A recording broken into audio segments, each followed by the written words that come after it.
Welcome everybody to our RSM Australia Fraud and Forensic Services national webinar to commemorate International Fraud Awareness Week. The webinar today is on workplace culture and misconduct, how to identify it, prevent it, and investigate it. I'm delighted to have so many people at the webinar. We've got in excess of 500 people registered who will either be literally hearing this live and watching this live, or they will watch it if they can't make the actual time now, watch the recording or have a look at the slides later on when we publicise it after the event, which you'll get a copy of as well. So a little bit of housekeeping. We've got some Q&A, but if you feel free to put questions in the chat, and at the end of this session, because it goes for 1 hour, we'll have our experts answer the questions then. Thank you. Next slide, please, Chris. Acknowledgement of country. We acknowledge the traditional owners of the lands and waters on which we live and work. We pay respect to elders past and present as the custodians of their culture and continuous connect to country. So my name is Roger Darville-Stevens. I'm the Head of Fraud and Forensic Services for RSM Australia.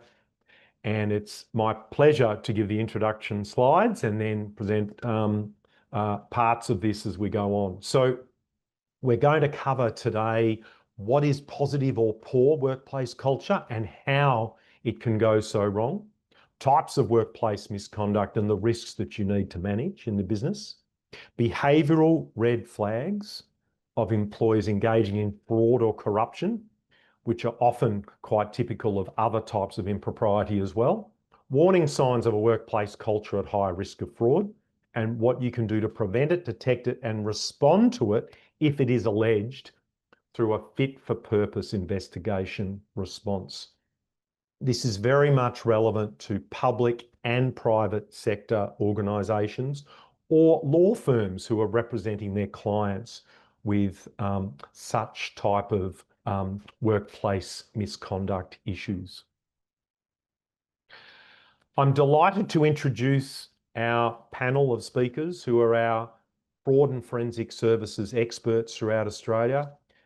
Myself, of course, and I'll give a brief summary of myself, and then as these presenters are presenting their sections, they can summarise their own background. Myself, over 30 years in fraud and forensic services, starting in the police force as a detective, including in the fraud squad and a counter-terrorist area, the drug squad, etc.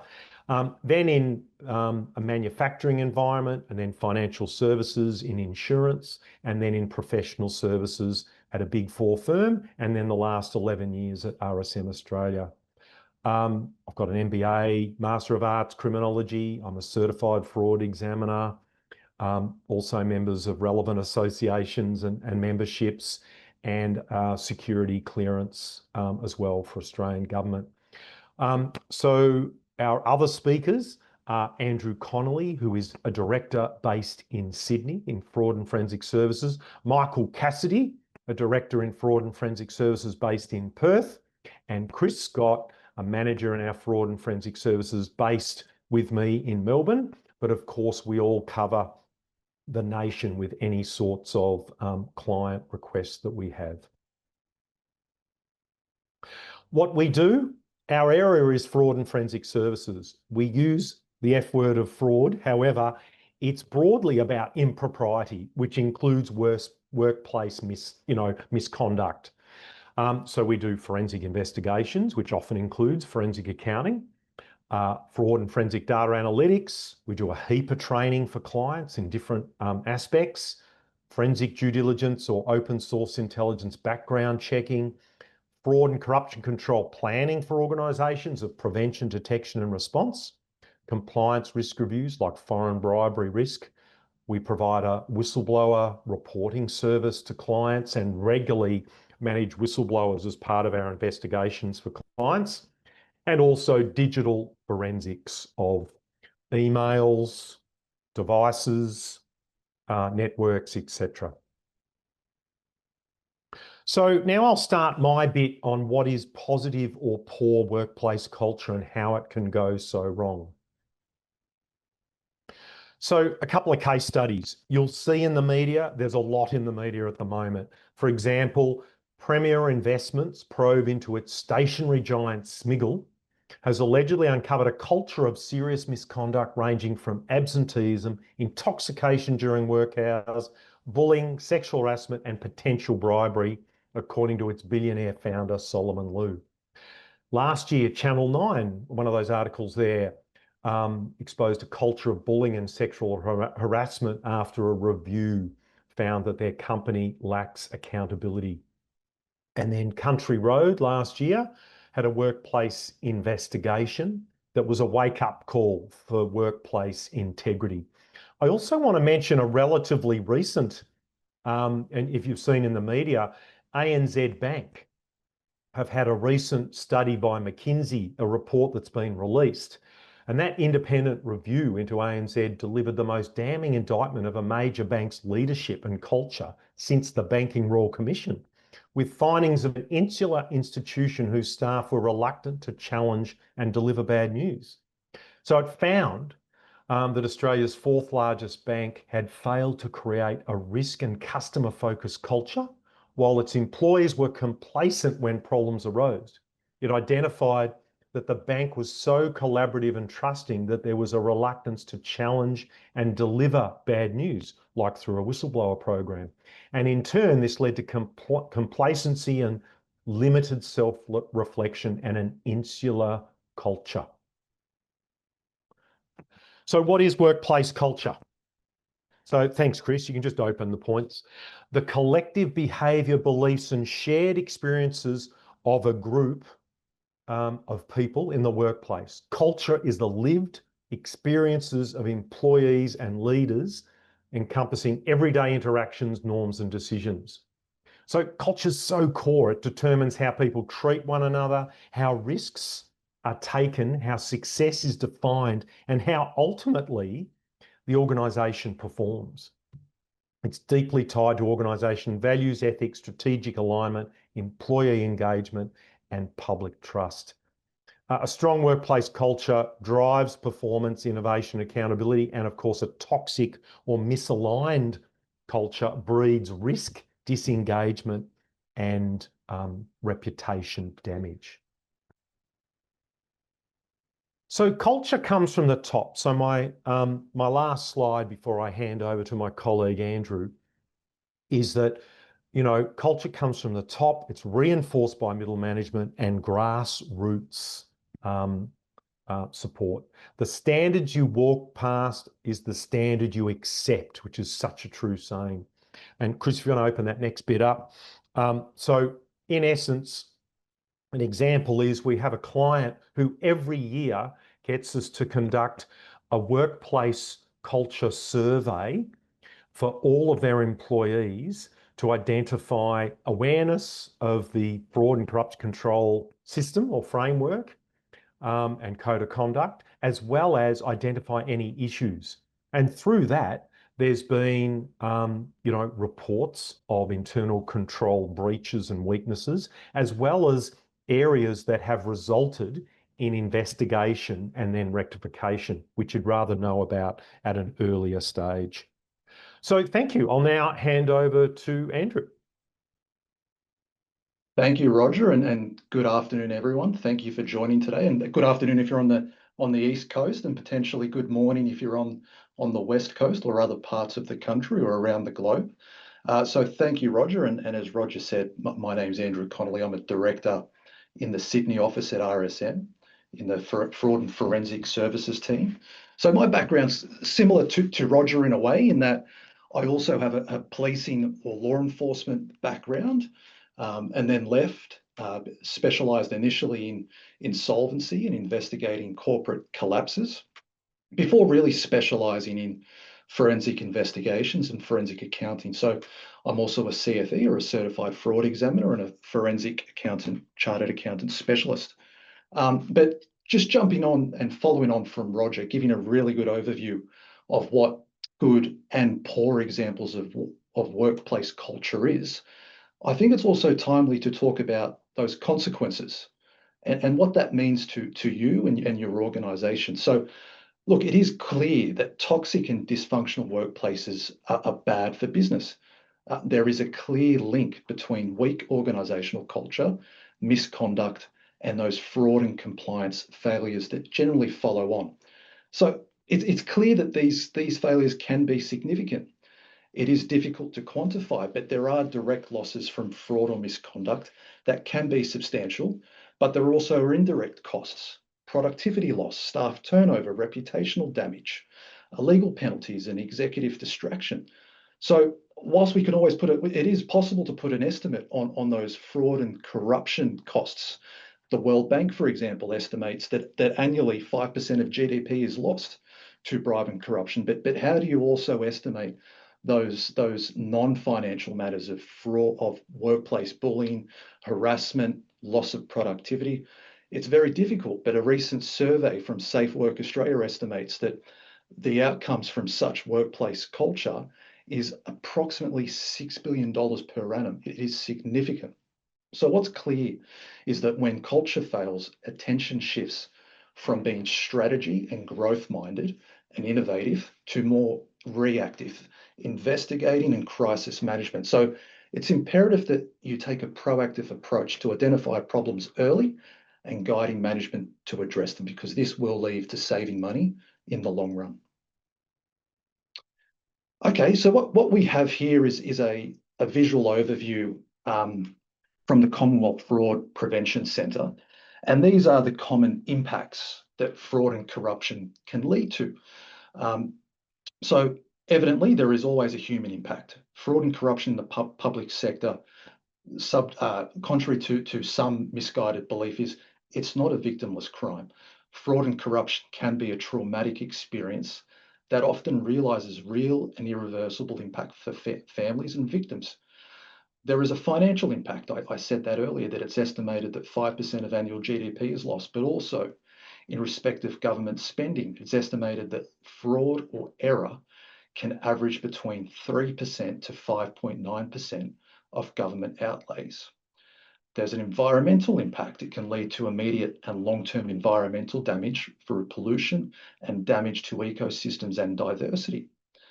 There's a national security impact. So it can compromise national defence and security, putting citizens at risk. Fraud against government programs can be used to fund organised crime and terrorism, and also a leak of our intellectual property and sovereignty. Over the weekend, some may have heard of a significant arrest as part of a Department of Defence procurement fraud. 3 individuals were arrested up in the Northern Territory. It's a massive fraud, and that is a huge risk to our sovereignty and national security. Additionally, there's a physical impact. So fraud and corruption can result in people having unnecessary or unsafe medical procedures and expose those people to hazardous substances or environments. The government outcomes impact. Fraud and corruption can compromise the government's ability to deliver services and achieve intended outcomes. And I'm sure that we've also heard about pork barreling and politicians and the inadequate spending or allocation of public funds. And then also significantly, the afterthought, there's a reputational impact that affects organisations, even if it's not substantiated. That reputational damage can last for years.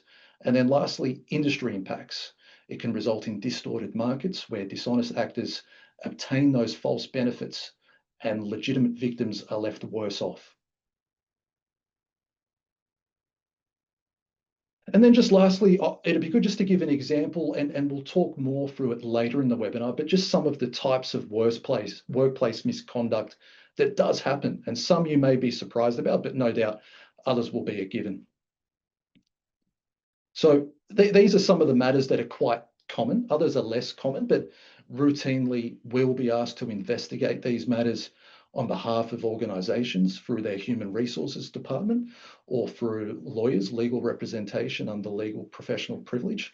But such matters include fraud and corruption, undeclared conflicts, insider trading. There are also financial crime risks, including money laundering, and no doubt that's timely with Tranche 2 AML reforms kicking in next year. There's also code of conduct or integrity breaches. So breaching your code of conduct, bullying and harassment. Now these are prevalent. At least a third of workplace investigations relate to some sort of bullying or workplace harassment allegation. Internal control weaknesses or exploitation, leak of confidential information or data breaches. This is really becoming quite common, and particularly organizations really need to be aware of what data they maintain and how they secure it, whether it's through compromise from an external actor, but also insider threats or those employees leaving for a new organization and taking the IP with them. There's also compliance breaches such as foreign bribery laws, security incidents, including terrorism, ethics breaches, and OH&S matters. And lastly, environmental instances. They're all matters that are quite common and relevant. I will now hand over to our director in Perth, Michael Cassidy. Thank you for your time.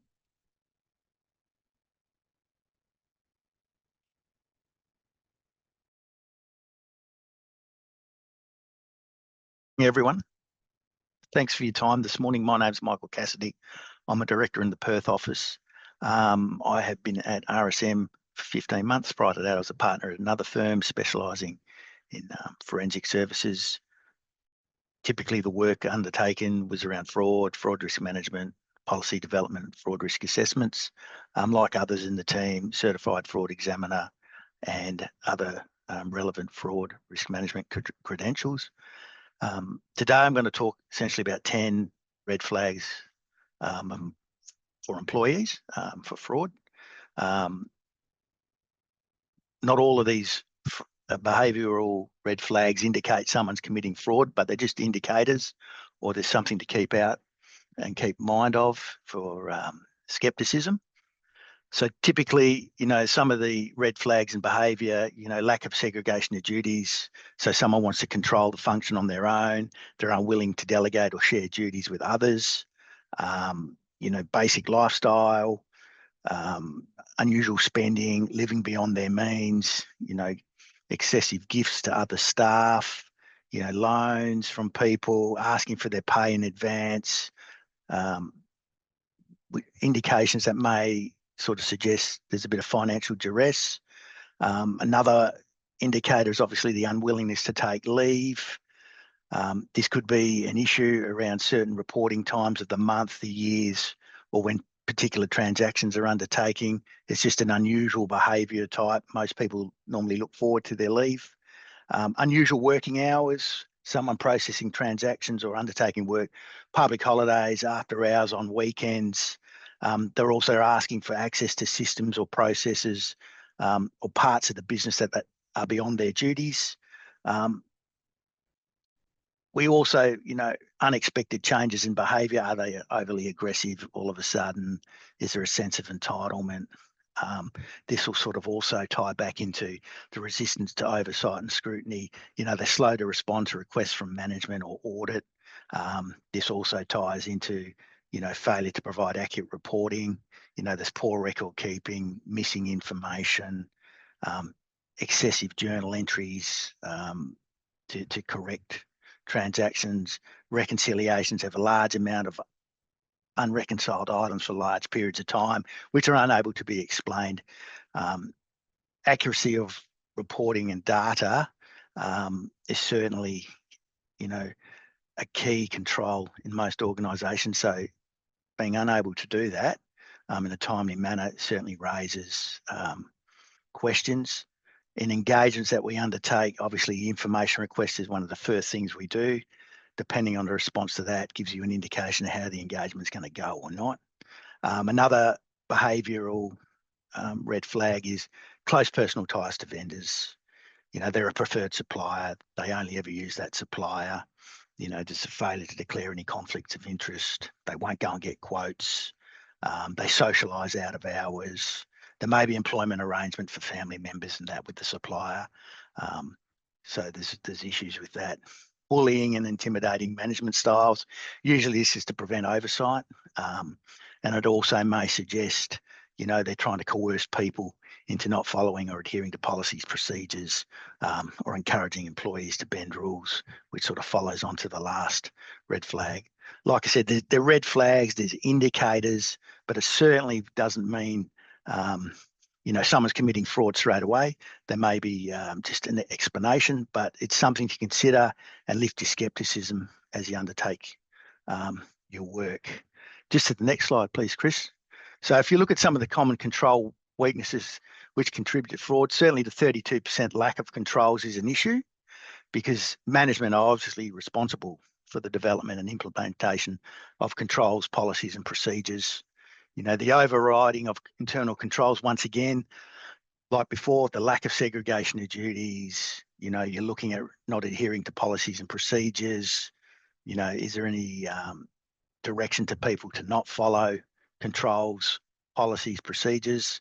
The lack of management review, once again, that possibly indicates a resistance to scrutiny or oversight. Is there a reason for that? And then once again, not adhering to company policies and procedures. Just to the next slide, please, Chris. Just going to go into some warning signs of workplace culture. So you look at, there's a lack of irregular fraud and corruption risk assessment. So the organisation doesn't know their fraud risks. Really, all organisations need to undertake a fraud risk assessment, understand their fraud risks. It's a little bit more than just, we've got the risk of fraud or corruption occurring. You need to break it down into the particular schemes or methods of undertaking the fraud, and this should be done on a regular basis. An absence of a fraud and corruption control policy. So this would indicate, in its absence, that the organisation hasn't considered how they are looking to prevent, detect and respond to incidents or allegations of fraud within the organisation. Fraud and corruption control policy is a good outline of how the organisation will deal with prevention, detection and response, and with whom. Inadequate enforcement. So once again, you're looking at what's the capability within the organisation to identify fraud, investigate fraud and corruption. And maybe it's undertaken internally or externally. It's likewise, it's a good demonstration of what management's actions will be in the event that something's identified and how it's dealt with. This also sends the message to employees that it's taken seriously. Point 4 is just around no ownership, fraud and corruption risks. Obviously, senior management responsible, but there also needs to be a dedicated person within the organisation who's got responsibility for carrying the management of fraud and corruption control. Typically, that's a fraud and corruption control officer. That's not to say they are internal affairs and going to undertake all the investigations and deal with all the matters, but they have ultimate responsibility for ensuring that any prevention, detection, response activities are adequately undertaken, and they're also reported up through to management and maybe the internal audit and risk committee or the board. And the last point is obviously an ineffective whistleblower program. Most organisations should have that, either through the ability to report to their auditor, the ability to report to their internal auditor, as well as having an independent process in place themselves for employees to report concerns. The obviously great issue is if nobody knows about it, there's never going to be any reports. There needs to be regular training and awareness around the program, and it also needs to be advertised, whether it's through the intranet or workplace flyers, so people know who to contact and also how to contact them. Is it phone, email, or another online method? And more importantly, the person receiving the calls also needs to ensure that they're adequately trained to receive the report, but more importantly, know how to treat it and deal with it, ensure confidentiality, ensure the disclosure is not treated unfairly, and make sure that the matter is then dealt with and reported through to senior management in the right manner as well. Thanks, Chris. Just to the next slide. So this is the ACFE anti-fraud playbook, essentially around the fraud risk assessment and the process to undertake it.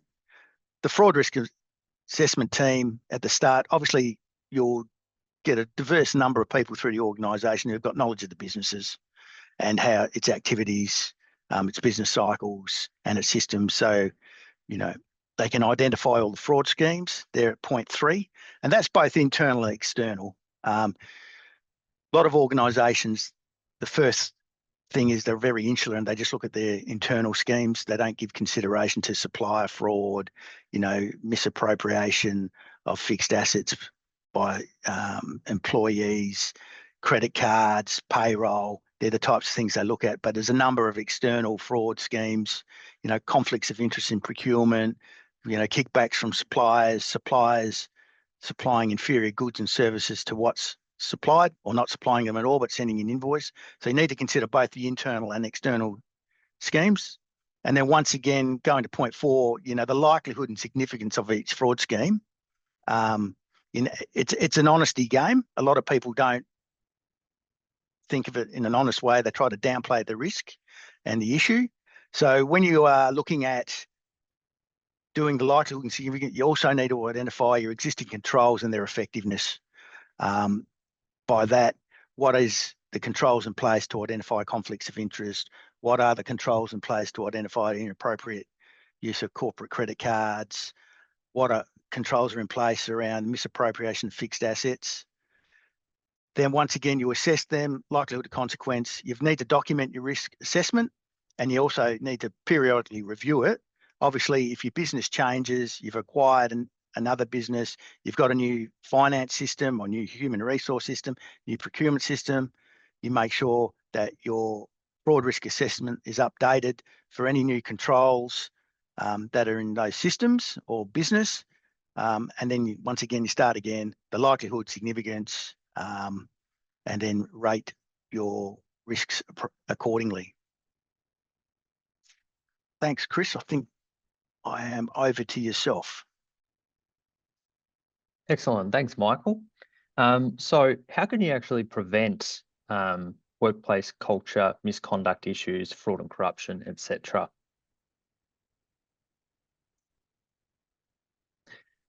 So Michael's touched on number 1, so I won't go into extensive detail beyond that, but know your fraud risks, do your risk assessment for fraud and corruption, other types of misconduct, other types of risk. It's difficult to prevent or control for these risks unless you've actually identified what the risks are. Number 2, use existing standards as shortcuts. This can be an easy way to actually implement a good framework, better practice guidance, etc., such as relying on better practice guidance, AS 8001/2021 fraud and corruption control. There's also one for code of conducts, AS 8002 for your code of conduct, ethical culture, etc. Number 3, activate your whistleblower program. We've mentioned how important whistleblowing is, and actually 48% of fraud and corruption is detected by a whistleblower, someone having the courage to speak up. We'll talk about whistleblowing a little bit more in just a second as well. Michael also mentioned behavioural red flags. Make sure you look out for these. And if you do identify some of these, particularly multiple behavioural red flags that are all starting to accumulate together, make sure you maintain that professional skepticism in relation to that. Start asking questions. Don't just let it slide. 5, data analytics isn't just for big business. So, very big organizations, not always, but will often have very sophisticated data analytics tools, have actually spent a lot of money investing in this. Now, you don't necessarily need to spend all of that money to be able to do some basic data analytic checks. So, for example, use your Power BI dashboards, use your Excel, etc., to actually do some basic data analytics. Look for duplicate bank account numbers. Look for bank account numbers that match between your employee listing and your vendor listing. Look for duplicate invoice numbers, for example. Conduct periodic screening. So make sure when you're about to employ someone that you've done pre-employment screening checks. For example, criminal history checks. Make sure you actually call some references that they've provided. Make sure you're not hiring people who have a history of fraud and corruption, history of other types of misconduct, bullying, harassment, etc.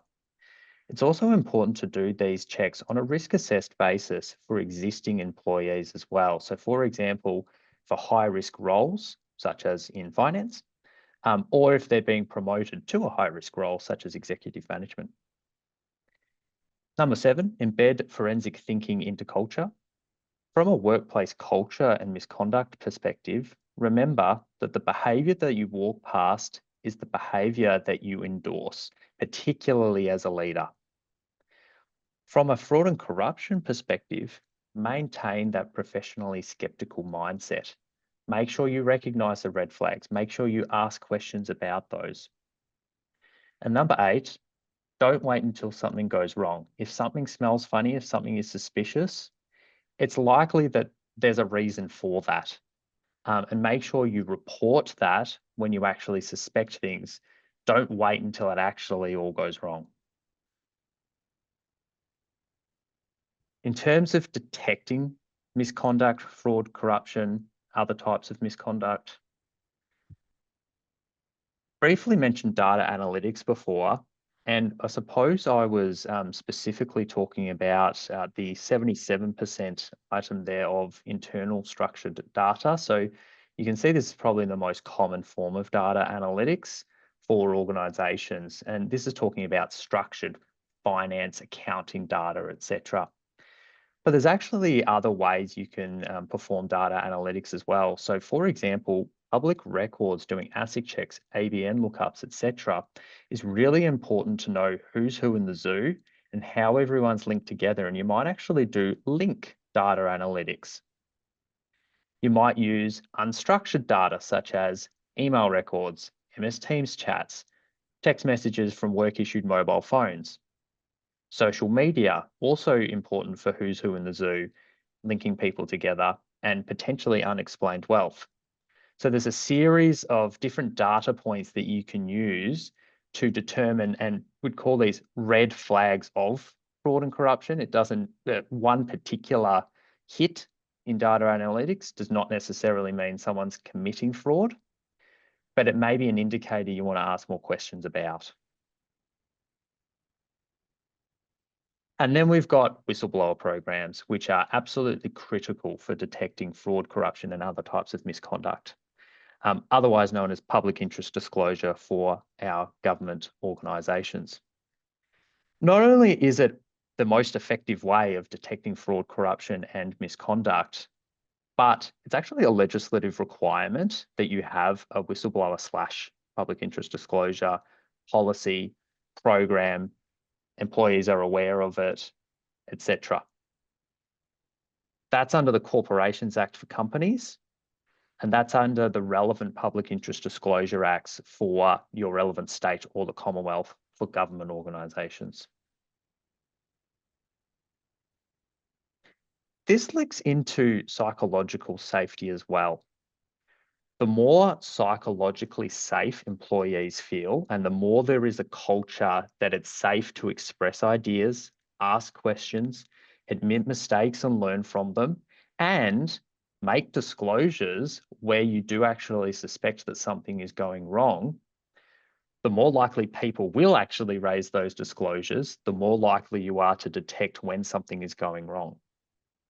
Another way of looking at this as well is the more psychologically safe your workplace is, the less likely something's going to go wrong in the first place, because typically that means you have a high commitment to controls and culture, which means there's less opportunity for these things. And also, if you have a better culture, there's less ability for your employees to rationalize this misconduct, fraud, etc. And if you really care about your P&L in relation to, well, okay, I want to make sure that, I'm getting my value, my dollar value out of actually creating a psychologically safe workplace. Well, psychologically safe workplaces lead to far less employee attrition than where there is no psychological or limited psychological safety.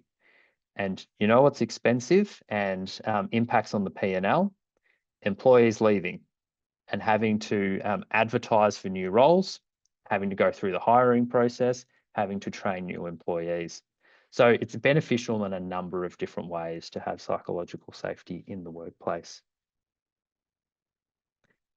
We've talked about the fact that whistleblowing is critical for fraud, corruption, other misconduct detection. And whistleblowing makes up 48% of all fraud and corruption that's detected. But we haven't yet talked about where do these disclosures come from. We can see here from the Association of Certified Fraud Examiners report to the nations that about 52% of disclosures are employees, which makes sense. Employees know a lot about the organisation and they see the day-to-day activities. But you can't just focus on employees. Customers, vendors, former employees, all of the above's spouses, for example, could be potential whistleblowers, disclosures, etc. So you need to think about the fact, how, if I was an external party, would I be able to make a disclosure regarding misconduct about my organisation? For example, having my whistleblower or public interest disclosure policy and hotline numbers, etc., available on my external facing website.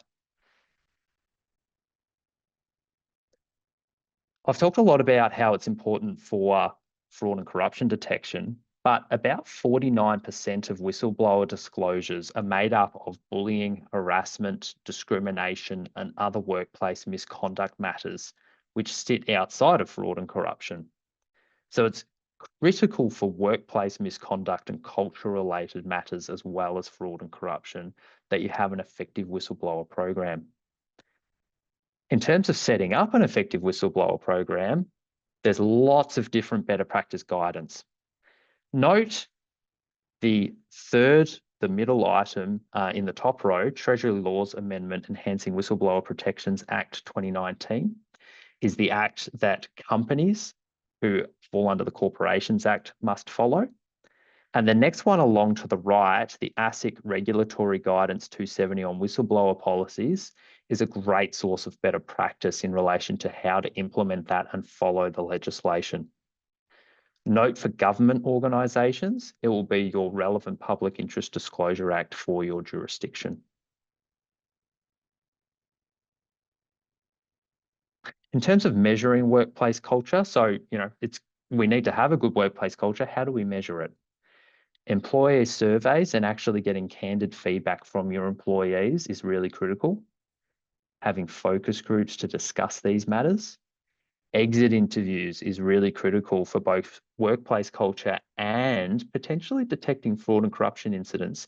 The theory is that employees who are leaving are more likely to be candid and not fear reprisal compared to employees who are still at the organisation. Also consider, has there been high level of turnover in relation to our staff, and is that indicative of a poor culture? Leadership reviews, 360 surveys are really important as well. And just an example on the right is an investigation we did where the motive for creating fictitious sales was unachievable KPIs in relation to sales numbers. So a poor culture can actually lead to having pressure for someone to commit fraud as well. I'll now hand over to Roger to talk about responding to workplace misconduct and investigations.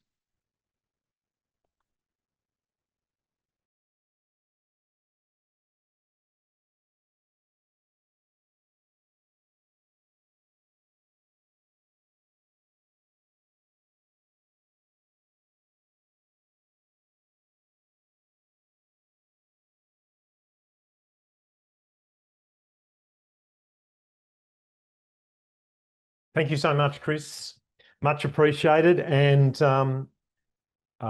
Andrew, Michael, and Chris, awesome presentations and most relevant points. I'll finish off with responding to workplace misconduct and fit for purpose investigations, because there are a few nuances with this. And what I mean by that is there's classic fraud investigations, but there's also workplace investigations of bullying, harassment, and other misconduct that has some slight variations. So forensic investigation and forensic accounting.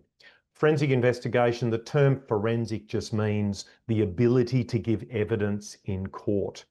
And so any investigation, you don't necessarily know where it will end up. So you need to, and you won't get another chance of doing it. So you need to do it correctly with evidential integrity when you're gathering information. So a forensic investigation is defined, and this is adapted from the Australian standard, AS 8001/2021 on fraud and corruption control, which Chris mentioned earlier, is a search for evidence connecting or tending to connect a person, either a person or a business, with conduct that infringes the criminal or civil law or policies and standards, procedures of the affected entity. And forensic accounting may be an engagement in its own right, or may be part of a forensic investigation, where it's the application of rigorous analysis and review within the agreed upon procedures to validate accuracy and identify any errors or exceptions. Some of you may have heard of the Association of Certified Fraud Examiners. If not, it's the preeminent global anti-fraud professional association. It's in 190 countries with over 90,000 members. And that website of www.acfe.com has a lot of free information, even if you're not a member. You may have noticed that all of us as speakers have the CFE Global Certification for Anti-Fraud Professionals, which is the Certified Fraud Examiner credential. RSM happen to be the authorised trainer solely in Australia to run 4-day instructor-led courses on assisting people to sit their exams and become a CFE. So we get a lot of people in the public sector and also the private sector doing our courses to skill themselves for their own organisation. Also, thanks, Chris, that's fine. Also, the ACFE produce a global fraud study, which the last one was 2024, with one coming up next year. So it's every 2 years. So fraud investigation key tips. Essentially, there's a fraud theory approach that the ACFEs espouse, which we agree with. And it's an investigative framework designed to help organise and direct fraud examinations or investigations based on the information available at the time. So, as I said before, you've got to assume litigation will follow. So conduct each investigation with the assumption that the case will end in litigation. It may not. It may go to Fair Work. It may end up in a referral to a corruption commission or a law enforcement agency like ASIC, APRA, or state or territory police or Australian Federal Police. And consider being instructed via a lawyer for legal privilege purposes if that's relevant. So act on predication is another key principle here. You don't conduct or continue a fraud investigation without proper predication, which is defined by the ACFE as the totality of circumstances that would lead a reasonable, professionally trained and prudent individual to believe that a fraud has occurred, is occurring, or will occur. And the standard of proof you've got to take into account. For example, if the conduct that you're investigating appears that it may end up being a criminal offence, the standard of proof is beyond reasonable doubt. So there can't be a reasonable doubt that it didn't occur. Whereas civil law, which is like a code of conduct breach or a breach of employment contract, so most workplace investigations would be on the balance of probabilities. It's more likely than not something has occurred. So I want to go through very briefly how to conduct an investigation, the ACFE's fraud theory approach. So it's got that initial predication, which I mentioned, could be a whistleblower report. That's the most likely. Accounting clues, evaluate tips of all sorts. Could be an internal audit review, an external audit has found something. And if there's sufficient predication, you then go to that next step, the middle box. If not, you'll stop because you don't have enough justification to conduct a full investigation. It may be some preliminary inquiries and reassess again if you've got sufficient predication. Then you basically develop a fraud theory of who might be involved, what has occurred, what might the allegations, why might the allegations be true, motive, where are the possible concealment places or methods, when did it take place, past or present, how is the fraud being perpetrated, then determine where the evidence is likely to be for gathering and what evidence is necessary to prove intent or intention, dishonesty in a fraud aspect. Revise your fraud theory approach as you need to. Prepare a chart linking people and evidence, as Chris alluded to previously, and determine possible defences to allegations. And then if there's sufficient evidence to proceed, you continue on to complete your investigation, write a report, and for decisions then to be made based on factual finding. If not, you discontinue. So I'm also a member of the Association of Workplace Investigators, which is a global organisation with an Australian presence and chapters. So I was part of a working group 2 years ago developing guiding principles for conducting workplace investigations. So if you can't freely access this by Googling it, please contact me and I'm more than happy to provide it. And it goes through, next slide please, Chris, the sort of things that are pertinent to workplace investigations that may or may not be fraud. And for example, bullying, harassment, and often they're associated with risk-taking behaviours that can have a connection to fraud, bribery or corruption risks or investigations. But essentially, you know, a person who's suspected of fraud or corruption is often referred to as a person of interest, a POI. In workplace investigations like bullying and harassment, it's often referred to as a respondent because there's a complainant, there's evidence to gather, and then there's a person, a respondent, who can then be given the opportunity to respond to the allegations. You do the same thing with fraud and corruption investigations if the person's available or makes themselves available to interview. If not, you base it on the evidence that's obtained. So there's some key sort of subheadings there of decision to conduct an investigation, choice of the investigator, scope of investigation. One of the things in choice of investigator is making sure the investigator's licensed if they're legally required to be, which we hold a whole lot of licenses throughout Australia. Thanks, Chris. There's also investigation planning, confidentiality and privacy considerations, evidence gathering considerations, communicating and organising organisational representatives who to involve, communicating with the complainant, respondent and witnesses, and then investigation interviewing. Thanks, Chris. And then documenting the investigation in a factual findings report that is not opinion, it's factual findings based on the evidence gathered. Thank you very much. So just to finish off with a bit of a case study here. So this is an interesting one where a workplace investigation went wrong.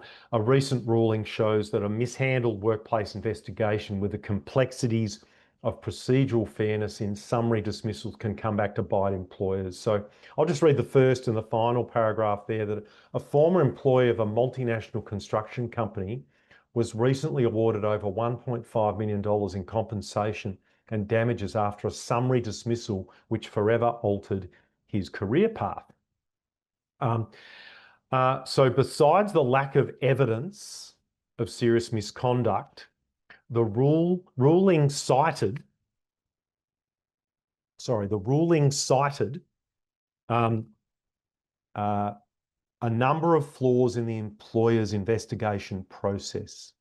It highlighted the lack of clarity around who made the decision and on what basis, the fact that the employee was provided was not provided with a fair opportunity to respond to the allegations prior to his dismissal and the lack of a thorough and independent investigation.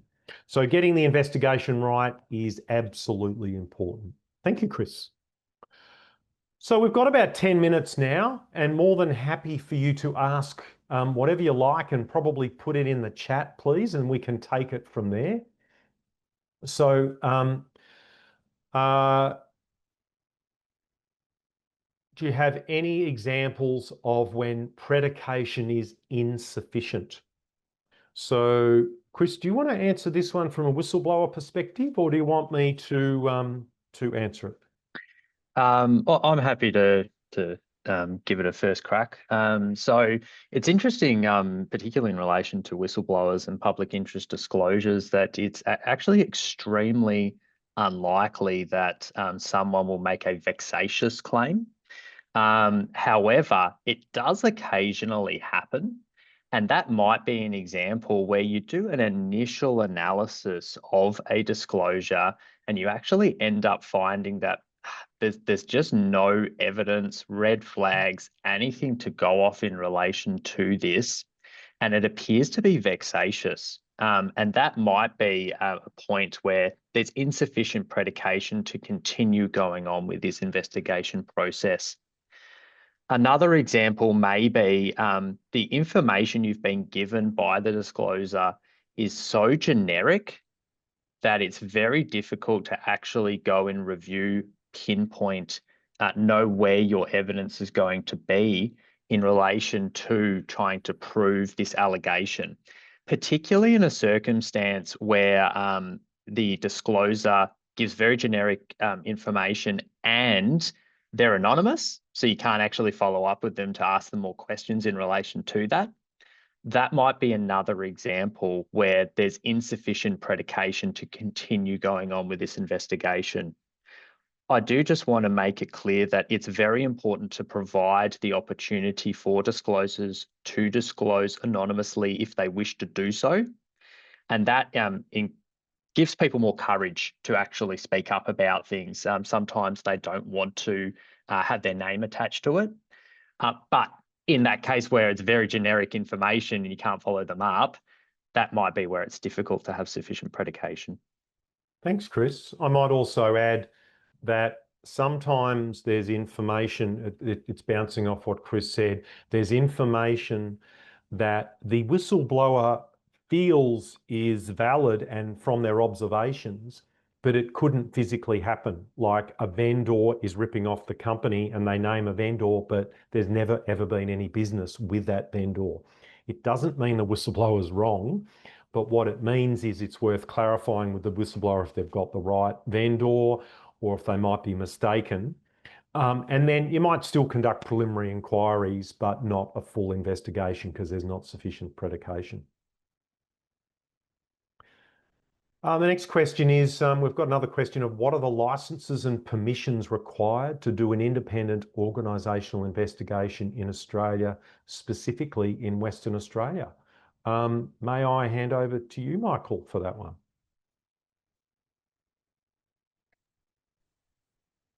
Yeah, thanks, Roger. Essentially, there's two types of licenses required. The organisation will need an inquiry agent's licence in order to conduct investigations. The individual will need to obtain an investigator's licence in order to be able to perform work for the inquiry agent.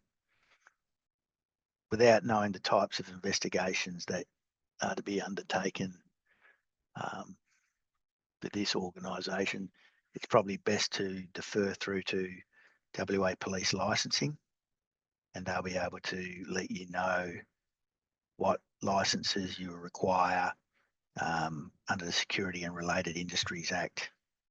They're pretty helpful, so you can either email them or go out to Cannington and meet with them. But depending on the types of investigations you do, there may be the requirement that you need to go and get both an inquiry agent's licence and an investigator's licence in WA. I hope that helps. Michael, that's perfect. Thank you for that. I was going to add And you're spot on. I was going to add that generally the laws around the country are that if you're doing investigations for your own company and you're an employee in that company, you don't need a license. But if you're getting the assistance of others, like, for example, RSM's Fraud and Forensic Services, to do the investigation, you need to make sure, if they're required to be licensed, that your external investigator is licensed, and it gives you comfort that they've gone through probity checks like a national fingerprint check, national police check. So it's also a bit of comfort for you as well. And for Commonwealth government organisations, there's not a licensing regime, but there's a certificate and diploma in fraud control and investigations that applies. We've got another question, thanks for that, Michael, of what is your view about how the regulators, such as APRA, will focus on culture, measurement and evidence requirements going forward? Andrew, do you have any views on that? May I put you on the spot on that one? Thank you, Roger. Yeah, happy to answer that, although you may be better placed to give a more fulsome answer. But for those that aren't aware, APRA is encouraging financial institutions to develop tools and frameworks to require those organisations to measure, manage and report on their culture. And look, my view, and it may not necessarily be yours, Roger, or RSM more broadly, I do think that's a step in the right direction, and that is positive. As long as those tools, measurements and KPIs are well documented, structured, and are grounded in a well thought out process, that it's doing the right thing, recording statistics that are for the right purpose, rather than prefabricating a view that they want to send and not capturing all relevant. If it's only sort of looking at minute areas to try and get favourable feedback and report that through, well, that's probably not the intention, and that's where it's probably getting misrepresented. But I think if it's grounded in good intentions with a representative holistic outcome, I think that could be a good thing. But maybe, Roger, you could elaborate, perhaps? No, I think that's perfect, Andrew. I'll go to the next question because we've only got a couple of minutes. On a workplace harassment investigation, what are the extent of evidence we should look at when the investigation is happening a year after the fact and no audio or video or documentary evidence is available? I go back to the basics of, is there evidence that it's occurred? What I mean by that is, you'll have a complainant, they'll say, I was harassed on this occasion or that occasion at whatever venue, like the workplace or at a social function. Were those people, the complainant and the respondent, actually there at those events? Were there other witnesses to speak with, even if they've left the organisation? So that you can start putting some of that together. If it was via email, those emails should still be available, or in certain meetings, calendar records of those meetings occurring will still be valuable. So even a year after an event, there should be some evidence. Like, for example, if it happened in the workplace, is there a swipe card access system that it shows that they were both in the workplace at that same time? Another question, in our employee census, multiple staff responded on seeing fraud but have reported through our anonymous reporting tool. Any tips to encourage staff to take that next step? Chris, do you have any views on that? I might throw to you. Yeah, thank you, Roger.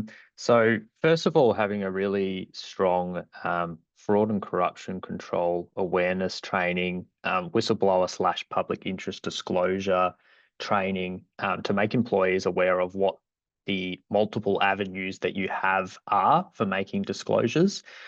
One of the number one reasons you may or may not be getting disclosures is because people actually aren't aware of where to go to make a disclosure. What the training should also elaborate on is that we take these matters very seriously, and you receive a number of protections for making a disclosure, such as your identity will not be disclosed outside of the whistleblower protection officer and the person doing the investigation. And you won't face any detrimental action as a result of making your disclosure, etc. Coming back to sort of having a positive culture and psychological safety, having that sort of culture of it's okay to ask questions, it's okay to speak up, etc. Also really helps in relation to that as well. Thanks, Chris. Last question, which is, if you are a board director today in Australia, what would be the top 3 things you would be asking of the executive to provide assurance about there being a positive workplace culture and effective fraud management? I'd probably go back, I might just quickly answer this. I'll probably go back to our slide on anti-fraud and forensic hacks that Chris presented, and tips you can use in your immediate business immediately. So the first one was know your fraud risks. The second, use existing standards and shortcuts. The third is activate your whistleblower program. So I know you're talking the board, but management should have those things in place. You should be able to see them, critique them, and see that management have a good handle on a comprehensive fraud and corruption risk assessment that's regularly revised, and using standards to have policies, procedures, and their operationalisation into the culture, and also their whistleblower program. If there's been no whistleblower reports in 3 or 4 years or a year, is there something wrong, or is it the most ethical organisation anyone's ever seen in the world? So that's what I would suggest. So I might wrap it up now, and thank you so much for your questions. Thank you so much for our presenters. RSM Australia, thank you for participating. We're going to send you an email after this with the slides, with the recording, not immediately after this, in the next day or so, and also an invitation to reach out to us to have a virtual meeting or a coffee catch-up to talk about your own environment in the context of what we've presented today, or anything fraud and forensic. We'll also endeavour to reach out to you if we have your contact details and make that offer as well. Thank you so much. Really appreciate your time, and have a great week.